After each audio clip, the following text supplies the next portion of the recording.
ಯೇಸುವಿಗೆ ಸ್ತೋತ್ರ. ಇಂದು 17 ಆಗಸ್ಟ್ 2026. ಎಲ್ಲರಿಗೂ ಸುಪ್ರಭಾತ. ಈ ದಿನದ ಧ್ಯಾನ ಭಾಗ ಇಬ್ರಿಯರಿಗೆ ಬರೆದ ಪತ್ರಿಕೆ 10ನೇ ಅಧ್ಯಾಯ 11ರಿಂದ 15 ವಾಕ್ಯ. ಇದಲ್ಲದೆ ಆ ಯಾಜಕರೆಲ್ಲರೂ ದಿನಾಲೂ ಸೇವೆ ಮಾಡುತ್ತಾ ಎಂದಿಗೂ ಪಾಪ ನಿವಾರಣೆ ಮಾಡಲಾರದಂಥ ಒಂದೇ ವಿಧವಾದ ಯಜ್ಞಗಳನ್ನು ಪದೇ ಪದೇ ಸಮರ್ಪಿಸುತ್ತಾ ನಿಂತುಕೊಂಡಿರುವರು. ಆದರೆ ಈ ಯಾಜಕನು ಪಾಪ ನಿವಾರಣೆಗೋಸ್ಕರ ನಿರಂತರವಾಗಿ ನಿಲ್ಲುವ ಒಂದೇ ಯಜ್ಞವನ್ನು ಸಮರ್ಪಿಸಿ ದೇವರ ಬಲಗಡೆಯಲ್ಲಿ ಕೂತುಕೊಂಡನು.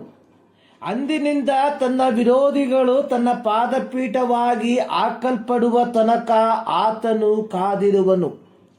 ಪವಿತ್ರರಾಗುತ್ತಿರುವವರನ್ನು ಒಂದೇ ಸಮರ್ಪಣೆಯಿಂದ ನಿರಂತರವಾಗಿ ಸಿದ್ಧಿಗೆ ತಂದಿದ್ದಾನಷ್ಟೆ.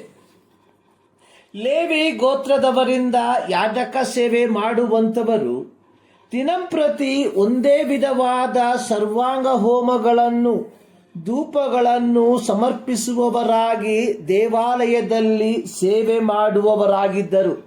ವಿಮೋಚನಕಾಂಡ 29ನೇ ಅಧ್ಯಾಯ 38-39 ವಾಕ್ಯದಲ್ಲಿ ಇದನ್ನು ಕಾಣುತ್ತೇವೆ.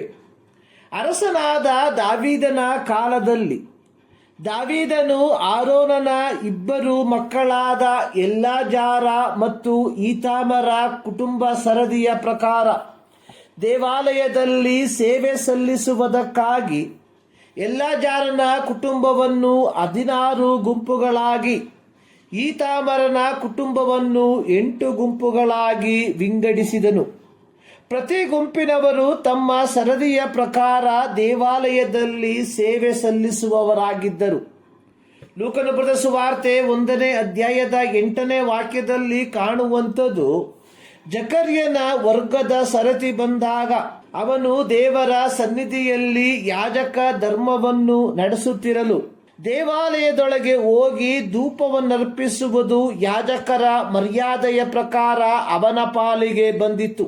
100 ಯಾಜಕರು ತಮ್ಮ ತಮ್ಮ ಸರತಿಯ ಪ್ರಕಾರ ಯಾಜಕ ಸೇವೆಯನ್ನು ಮಾಡುತ್ತಿದ್ದಾಗ್ಯೂ ಒಂದು ಪರಿಪೂರ್ಣತೆಗೆ ಕೊಂಡೊಯ್ಯಲು ಯಾರಿಂದಲೂ ಸಾಧ್ಯವಾಗುತ್ತಿರಲಿಲ್ಲ.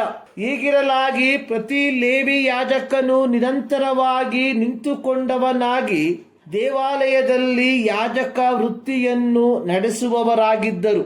ಆದರೆ ಯೇಸು ಕ್ರಿಸ್ತನೆಂಬ ಯಾಜಕನು ಒಬ್ಬಂಟಿಗನಾಗಿ ಬಂದು ಇಡೀ ಮನುಕುಲದ ಪಾಪಗಳನ್ನು ತನ್ನ ಶಿಲುಬೆಯ ಮರಣದ ಮೂಲಕ ಮನ್ನಿಸಿ ತನ್ನ ಯಾಜಕ ಸೇವೆಯನ್ನು ಪೂರ್ತಿಗೊಳಿಸಿ ತಂದೆಯ ಬಲಗಡೆಯಲ್ಲಿ ಆಸನಾರೂಢನಾದನು.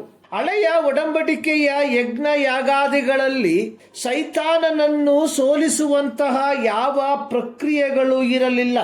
ಆದರೆ ಯೇಸು ಕ್ರಿಸ್ತನು ತನ್ನ ಶಿಲುಬೆಯ ಮರಣದಿಂದ ಮರಣಾಧಿಕಾರಿಯನ್ನು, ಅಂದರೆ ಸೈತಾನನನ್ನು ಅಡಗಿಸಿಬಿಟ್ಟನು. ಇಬ್ರಿಯ 2:14. ಹಾಗೂ ಸೈತಾನನ ಎಲ್ಲ ದೊರೆತನಗಳನ್ನು ಅಧಿಕಾರಗಳನ್ನು ನಿರಾಯುಧವನ್ನಾಗಿ ಮಾಡಿ ಅವುಗಳನ್ನು ಜಯಿಸಿಬಿಟ್ಟನು. ಕೊಲೋಸ್ಯ 2:14-15. ಹೀಗೆ ಯೇಸು ಕ್ರಿಸ್ತನು ತನ್ನ ಶಿಲುಬೆಯ ಮರಣದಿಂದ ಮನುಕುಲಕ್ಕೆ ಪೂರ್ಣ ವಿಮೋಚನೆಯನ್ನು ಸಂಪಾದಿಸಿಕೊಟ್ಟವನಾಗಿ ತಂದೆಯ ಬಲಗಡೆಯಲ್ಲಿ ಆಸನಾರೂಢನಾದನು. ಪ್ರೀತಿಯ ದೇವಜನರೇ, ಈಗ ನಾವುಗಳು ಮಾಡಬೇಕಾದದ್ದು ಯೇಸು ಕ್ರಿಸ್ತನಲ್ಲಿ ಪೂರ್ಣವಾಗಿ ನಂಬಿಕೆ ಇಟ್ಟವರಾಗಿ ಜೀವಿಸುವಂಥದ್ದು. ಈ ಮುಂಜಾನೆಯಲ್ಲಿ ಸರ್ವಶಕ್ತನಾದ ದೇವರು ಈ ಅಧ್ಯಯನದ ಮೂಲಕ ನಿಮ್ಮನ್ನು ಧಾರಾಳವಾಗಿ ಆಶೀರ್ವದಿಸಲಿ.